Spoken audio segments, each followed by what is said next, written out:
सुनली हमरो कहनवा। अरे छठी माई ए पाछे पतनी दया करिए माई, दया करिए। कोरी छठ पर बिया राउर ये मैया, सुनली हमरो कहनवा। तो मांगो तानी अचारा पसारी, दे दिए कोला लहनवा। तो मांगो तानी अचारा पसारी, दे दे कोई को कोला लहनवा।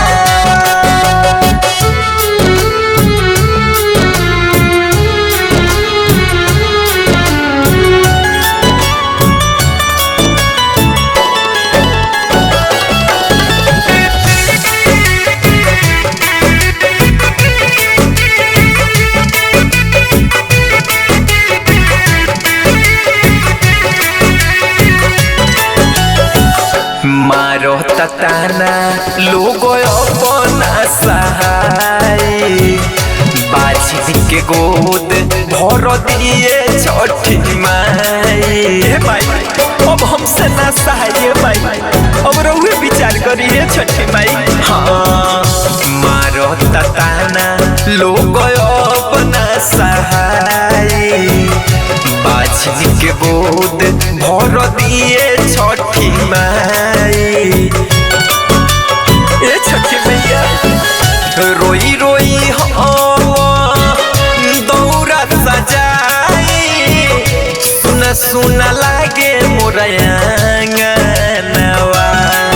तो मांगो तानी अचारा पसारी, दे दे तू एको लहनवा। तो मांगो तानी अचारा पसारी, दे दे तू एको लहनवा।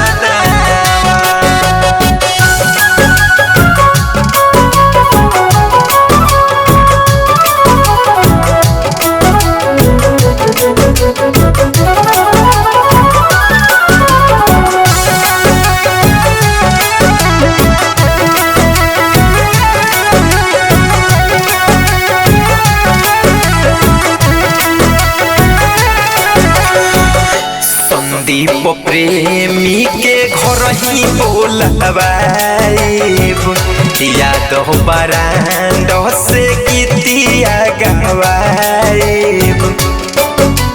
हे छठी माई हमरा पर सहाय होखी, हे छठी माई।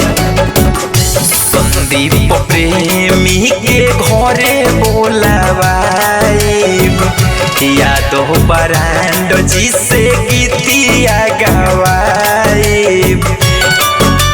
ए छठी माई दीपेश छोटे लालयन मोर, कर जोड़ी खाड़ बसा जानवा। तो मांगो तानी अचारा पसारी, दे दिए